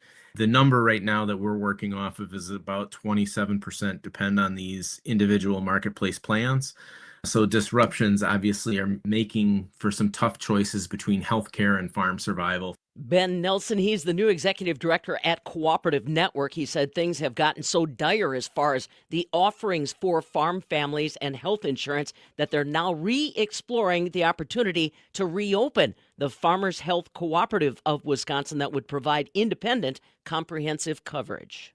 Before it's too late and white mold becomes a problem, you need to ask your seed dealer for Heads Up seed treatment. When raising soybeans in the Midwest, you know the risk of being caught unprepared. As heard on Ag PhD, there are several steps you can take prior to planting for a successful management plan against white mold. Compatible and cost-effective season-long protection starts now by asking your seed dealer to apply Heads Up to your bean seed order. For more information, visit headsupst.com. It's time to improve your crops and your bottom line. TH Agrochemicals is an independently owned ag chemical company that has been working with growers for over 4 decades. They offer a large line of generic chemicals that can help you save money. They work with row crops and specialty crops like potatoes, apples, cranberries, and more. Call the experienced sales team for recommendations or visit TH Ag at the Corn Soy Expo, booth 402 at the Kalahari and Wisconsin Dells. And the Wisconsin Conservation Congress still accepting resolutions for their upcoming spring hearing that's going to be in April. Deadline for submitting your resolutions is February 9th. This is an advisory group for the Wisconsin DNR and the Natural Resources Board. That's a look at food news on a Tuesday, brought to you by Rural Mutual Insurance. Wisconsin only and Wisconsin strong. Find your local insurance agent at ruralmutual.com. We'll see you at the UW Ag Outlook Forum today. I'm Pam Yankee. Parallel parking in Madison? Impossible. Finding real conversation on the radio? Probable. With 92.7 WMDX. Mostly sunny today with a high right around 10 this afternoon, but the wind out of the northwest at 5 to 15, occasionally gusting to 20, will keep the wind chill below zero most of the day. Tonight, partly cloudy, 1 below. Tomorrow, sunshine with a high of 12. I'm meteorologist Sean Cable. It is 8 degrees outside right now. Oh, this is Robert Pilot of Native Roots Radio. On our show, we share stories from Turtle Island, highlighting the people and issues shaping our communities. From protecting water to treaty rights and preserving languages and traditions, we cover it all. Hear voices like Arvina Martin of Emerge Wisconsin, Dr. Stately, Robert Lilligren, and more. Because Native issues are human issues, and human issues are Native issues. Native Roots Radio, weeknights at 8 on your local Civic Media radio station. Hey there, Wisconsin. Tom Hartman here. Democracy is not a spectator sport, so join me each and every weekday right here on Civic Media for the Tom Hartman program from 11 a.m. to 2 p.m. Covering the news of the day and sharing ways for you to get off the sidelines and get active in your community, because change starts with you. Get involved and tune in to the Tom Hartman program Monday through Friday from 11 a.m. to 2 p.m. right here on your local Civic Media radio station. Pete Schwaba. 15 seconds.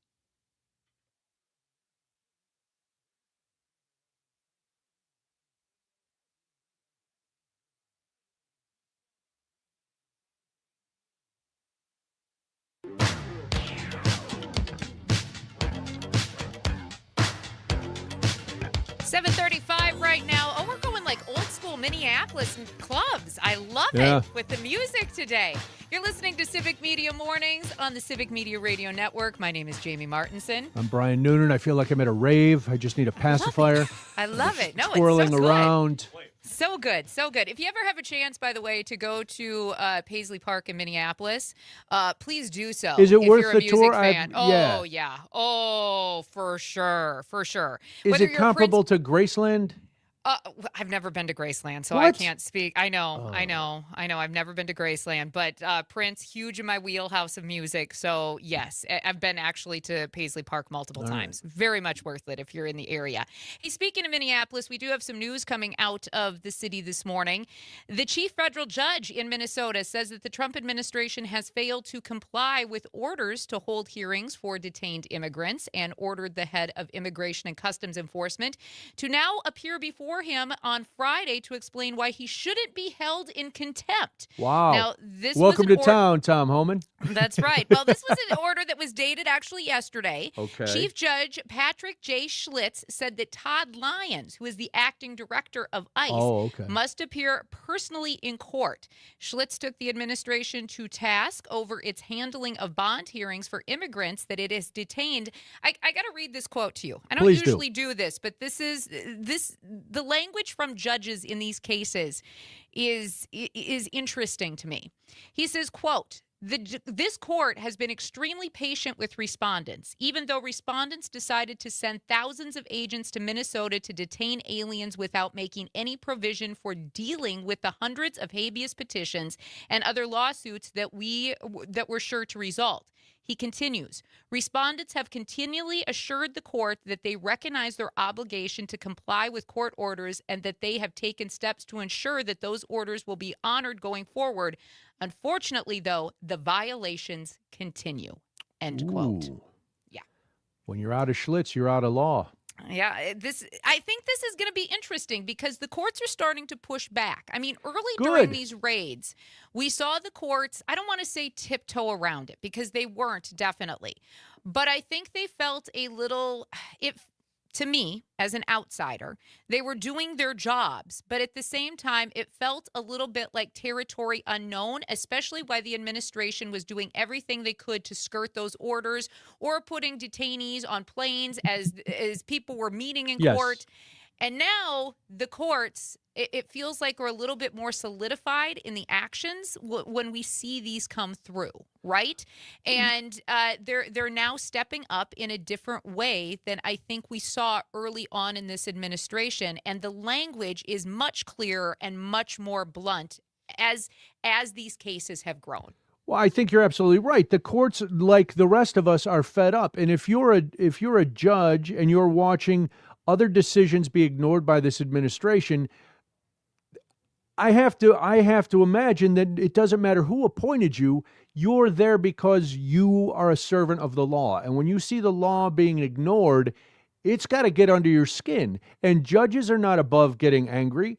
No. Judges are not above frustration. So you have to, I love that they're making their language easy enough for everybody to understand, whether you're an attorney or not. You can hear that statement that you just read and went, ooh, the judge is not happy. He's saying that they're ignoring him, and he's calling them a liar because they say they're going to respond and then they don't. Mm-hmm. So I like that. It's taking a lot of the guesswork out for the rest of us who hear these decisions, and sometimes we get lost in the legal jargon. Yes. This is very plain, very to the point, and it doesn't surprise me that more and more courts will start admonishing them like this, because you can only ignore things for so long, and then they will come back to bite you. Yes, I agree. And what I also think is interesting is, there was a lot of people who, and by the way, just looking this up because I know sometimes this is important, Patrick J. Schlitz from the U.S. District Court for the District of Minnesota was appointed by George W. Bush. So this is not a left-leaning liberal type judge. Not a commie judge? No. And that's what I think is also interesting, is that we're seeing a lot of pushback, as we should, because it's the law and they're following it even from Trump-appointed judges. Right. And so I think that's the most interesting part, because when this administration, especially in round one, started appointing judges to the courts, I think they assumed that, if they're our guy, our gal, they're going to side with us every time. That's not what they do. No. That's not what judges do. That is a dereliction of their duty and of their constitutional of the Constitution. You follow the laws no matter what party you're associated with. Yeah, it's well, the administration expected that because they got it from everybody else. They got it from the DOJ. They got it from every other department. Thankfully, there are a lot of judges that are standing up and doing the right thing, because it's you gotta put a stop to some of this. Yeah, John over on our social media pages brings us back to reality and says it's all smoke and mirrors. When the highest court of the land is blatantly corrupt, how can we put faith in the lower courts? I think at this point, my honest answer is you put faith wherever it's going to land. And we know very much what the Supreme Court is capable of, or maybe not capable of, depending on how you're looking at it. But I think at this point, if the lower courts are going to rule in people's favor, I don't want to say our favor because I don't have a pony in the game, but in our favor, citizen, the people's favor, yes. I think we have to take what we can get, especially when they're putting out language like Judge Patrick Schlitz did yesterday in bringing in the administration into his courtroom. And I agree with John. I mean, we've seen what the Supreme Court has done, and it's, again, for those of us who are not lawyers, sometimes it's very confusing, and I am in no way backing some of the latest Supreme Court decisions. They have led to a lot of the trouble that we are finding ourselves in. But I think the more that the lower courts and these federal district courts push this and stand up and really, because ideally their opinion doesn't come into it. Here we can have our opinion. The law is the law. And you can interpret the law, but your personal beliefs don't come into this. The more cases that are found for the people versus whoever, the harder it will be for the Supreme Court to ignore the law and put their own biases into their decisions. So I think, yes, we're right to be skeptical of the Supreme Court, at this point. But we also, to your point, Jamie, yes, we have to accept, hey, this is good. The more these judges are standing up, and the more ammunition is taken away from what Caroline Leavitt would, of course, call, renegade judges who are doing whatever they want. No. These are Republican-appointed judges, but they're not supposed to be. Once you put on the robe, you're not Republican or Democrat. You're a judge. You're a judge. And these judges are acting like judges, and they're doing what they're supposed to do. So I'll be buoyed a little bit by this, not pie in the sky, but it's like, good. Another judge is standing up for the law. Yeah, and Len over on our text line from Madison saying, "Just as sure, follow the money." And with this court, with the Supreme Court, I'm not going to deny Len's comments. There have been some rulings, not many, that I've been surprised in the way they've ruled. So again, I think in the current state of things, we have to take what we can get when we get the win. And is that sad? Yeah, it probably is. But this is the reality we live in, and we're going to trust that the people in the lower courts, the judges in the lower courts, the attorneys, are doing their job, and they're following the law, not their biases, right? Right. And that's exactly. And that's all we can do right now. It doesn't mean you rest on your laurels. You take it and you move on. Listen, we'll take this too. There's Republicans who are now starting to echo the calls for more of an investigation into Alex Preddy's death. Still not saying much about Renee Good's death, or murder, but we'll tell you, they see this case, and there's really no wiggle room, as we discussed yesterday in the videos. There was, not in my opinion, there was no wiggle room in the Renee Good case either. But they were able to argue, try to throw up some smoke there. There's no smoke here. But it's good. Some Republicans are jumping into the fray, Jamie. We actually have a couple of unlikely allies right now in this battle of the ICE agents invading cities. But a growing block of Republicans are actually demanding a fuller bipartisan investigation into federal immigration enforcement in Minnesota after, of course, the shooting of Alex Preddy over the weekend.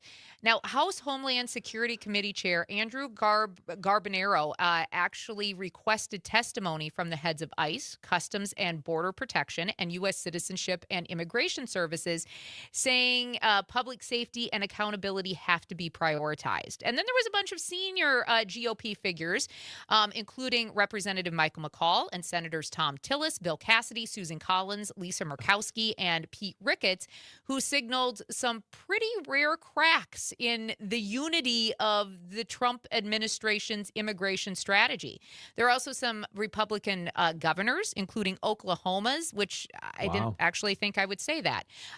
Oklahoma's Kevin Stitt and also Vermont's Phil Scott. I've seen Texas Governor Greg Abbott even raise some alarm flags over to what's happening right now. Greg Abbott calling for Trump to dial it back just a little bit. Yeah.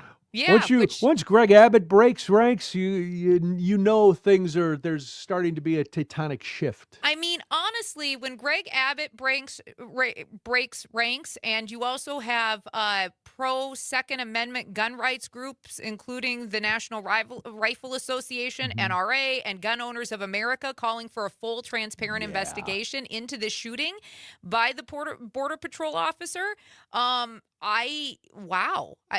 Those are, as I started, these are some unlikely allies that we've maybe never had in these cases. And if we mentioned before that the president had a conversation with Governor Walz yesterday.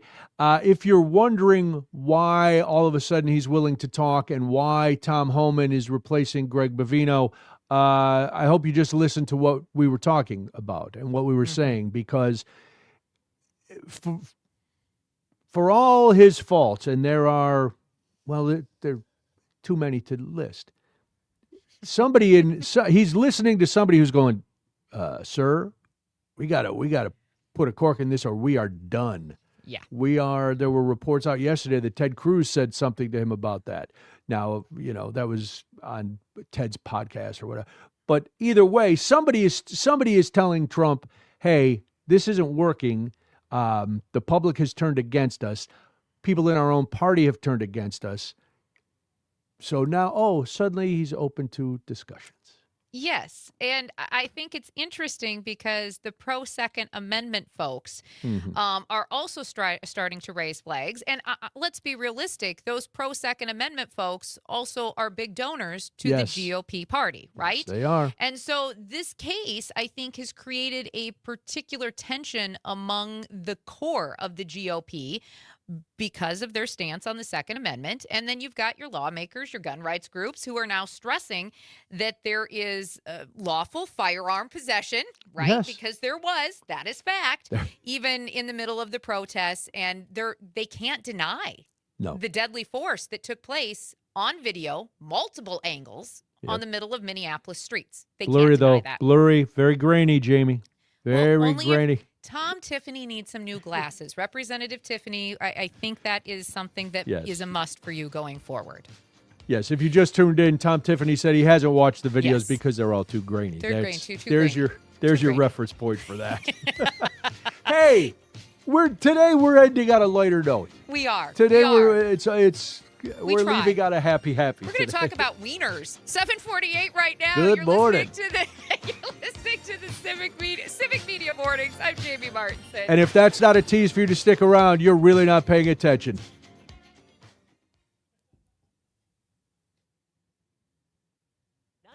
.7 WMDX.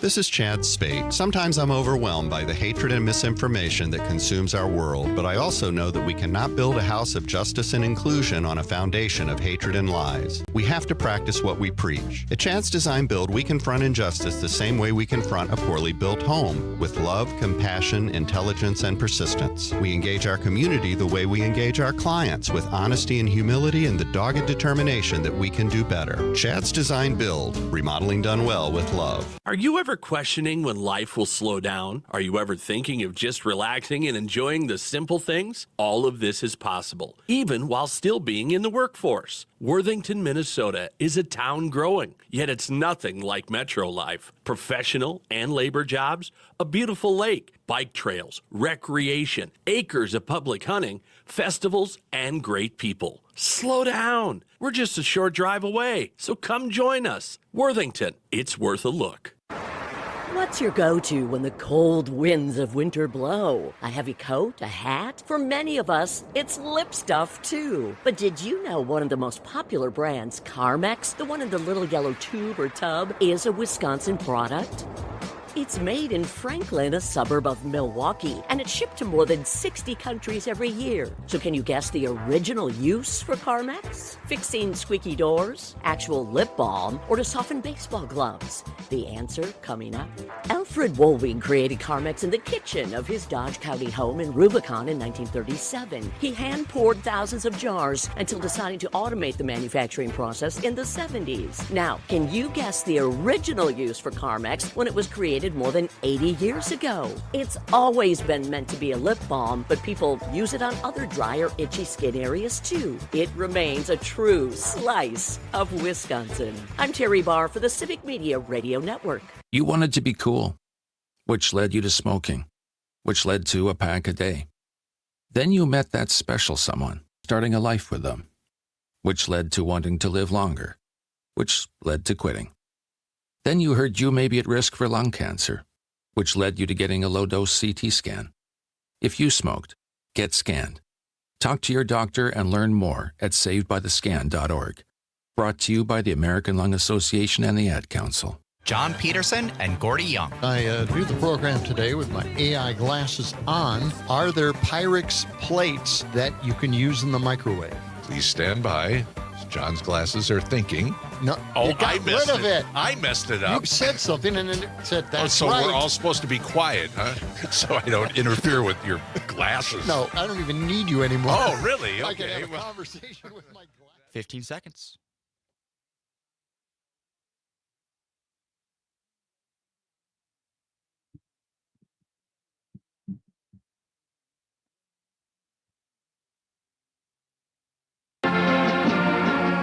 Back home again in Indiana, and it seems that I can see. 7:59 the Civic Media Radio Network. I'm Jamie Martinson. And that's Gomer Pyle. I'm Brian Noonan. That's Gomer Pyle singing back home again in Indiana as R.I.P. Jim Neighbors. That's Jim Neighbors. I did, and I love that was the opening for the Indy 500 for years and years and years. Good. Jim Neighbors coming out of mothballs every summer to sing back home again in Indiana. How could you not love him on the Andy Griffith Show and then on his spinoff of the Gomer Pyle Show? Yep. Like, how could you not? You had to. He was brilliant and a very good comedic actor. That was when hillbillies were nice and fun, and we could enjoy a hillbilly. And they were not wearing red hats, and we loved a good hillbilly back then. We could all get along. We could all be in the same space and all get along. Now listen, Jamie gave one of the great radio teases of all time right before. If you weren't here, she said we were going to come back and talk about wieners. We are. And it's always good talking about wieners. It is always good talking about wieners. Depending, I know HR doesn't come in until 8, so we're in good shape. Nope, but we're good. yes, we are going to talk about wieners. Wieners with wheels. What? This is getting odder by the minute. Hey, it all ties in when I tell you that the Wienermobiles are coming back to the Brickyard Racecourse in Indiana. That's where they run the Indy 500. They're coming back in May, and oh my goodness, Jamie, for the second straight year, the Wieners are back. This is very exciting. All 6 of their famed street-ready vehicles will compete for the second year on Indianapolis Motor Speedway's historic 2.5-mile oval. We should say this is the Oscar Mayer Wienermobiles, because we didn't actually say that. These are the Oscar Mayer Wienermobiles. Here we go. Coming back. And I love this. How can you not love the name of it? The Weenie 500 is scheduled for May 22nd. I'm suing them for copyright infringement. That's on my business card. Oh, man. That will be during the track's annual Carburation Day festivities. Now, I am not a Indy fan, so please tell me what a Carburation Day is. Carburation days are the qualifying days leading up to the actual race. Okay. So they're running tests. They're making sure the cars are all calibrated and tuned up and ready to go. Sure. And so, the Indy 500 is more than a one-day celebration. It's a huge festival. All right, I gotcha. Last year's race was a really big hit, and organizers wanted to give fans a second round of this fun. And so this will be just 2 days before the marquee race, the Indianapolis 500. Sorry, I'm tuning in only for the Weenie 500. Oh, That's got nothing. I'm in. I'm sold. I'm ready. I know this is a NASCAR term, and no, I can't. I can't make a rubbing is racing in the weenie race. I can't make that joke. Boy, Quarium, why didn't you stop me? I think like a 12-year-old, and I see weenies. I hear racing. And I know Indy is different, like I said, than NASCAR. But fix that in editing. Just take out that joke. I think the boy aquarium's just shocked right now. Are you shocked? I'm a little shocked. I'm looking at the faces now. I'm looking at the faces. I came up during the shock jock era, so sometimes my shock jockery still comes out. Just call us Howard Stern. So we have. I think we need to regroup. You have the Oscar Mayer weenie jingle, right? I want to hear it because it's a good one. Yes, let's hear it. Oh, I'd love to be an Oscar Mayer wiener. That is what I truly like to be. 'Cause if I were an Oscar Mayer wiener, everyone would be in love with me. Oh, I'm glad I'm not an Oscar Mayer wiener. I didn't know there was a second verse. That's what I never wanna be. Second verse, just like the first. Wow. I've never seen the Boy Aquarium have so much dancing. fun. I think we're done with that. It's a hootenanny in there. Very exciting. Very exciting. Now, I've seen a Wienermobile, and I've been inside a Wienermobile, but you have actually, and Ridden put in this on the list, Jamie has ridden in the Wienermobile, I know we don't have too much time, but this No. story is wild. So, how Illustrious did you end up times. in a wiener mobile? Illustrious times doing radio in Baraboo. They came through the area. Those aren't two things you normally put together. And came through the area. They came in on my morning show at the time to do an interview. My co-host and I really wanted to see the inside of the Weenie Mobile, and we were like, "How do we get a ride?" And the two, what do we call the Wiener Mobile drivers? Are they just weenie drivers? I don't know. Could be. They Wiener were like, masters. there we go. They were like, "Do you want to ride?" And we were like, "Sure." And so here we go, tooling around town, all over in the Weenie Mobile and all over Wisconsin Dells. Oh, it was luxury. Describe the inside of the Wienermobile, because I saw a relatively new one and it seemed very Sure. well appointed. Was yours well appointed? They're very well appointed. They're very yellow inside. The Mm-hmm. Weenie Mobile we were in was very yellow. Very comfy red seats. And it was a little space age in there, just the way it's yes, set up. it Yes, does. yes. It does seem very Hot like you're in a doggers. rocket Thank you, ship. It's Parker. like, what is Thank you. this? Boy Aquarium coming in big for us. The drivers are called hot doggers. I couldn't remember that off the top of my head. Thank you, gentlemen. Thank you. Thank you. Always on point for us doing the hard work. But yes, On that stories was, they're interested in. The rest of the time they're dead silent. All of a sudden we start talking about Wienermobiles and making just jokes, and they're weenies like, in general. "I'm on and, it." Yeah, weenies in general, and they're like, "There, gotcha." They're We got dancing. your They're back. sending us information. Awesome. So yes, I got to tool around in the Weenie Mobile. I have some video somewhere on a hard drive That's of us in the hilarious. Wiener Mobile. They let us hang out the window at the stop signs. It was mass chaos in the streets of Baraboo and the Weenie Mobile. All right, Boy Aquarium, if the Wienermobile is coming to Madison, you know where they have to come. Yes. We need a We big totally need tour. them here. We'll be ready. Yep. Totally need them Yep. here. All right. So enjoy the Weenie 500. It is 7:59. Thank you for Wow. joining us today. Civic Media Mornings. I'm Jamie Martinson. And I'm Brian Noonan. Thanks for being here. Thanks for being part of the program. We will talk to you again tomorrow. I don't think any Wienermobile talk, but there'll be more interesting and hopefully some fun stuff too on the Never know Civic when- Media. That's right. Never know when Weenie Talk is coming back, Brian. You never know. Either way, it's the Civic Media Radio Network.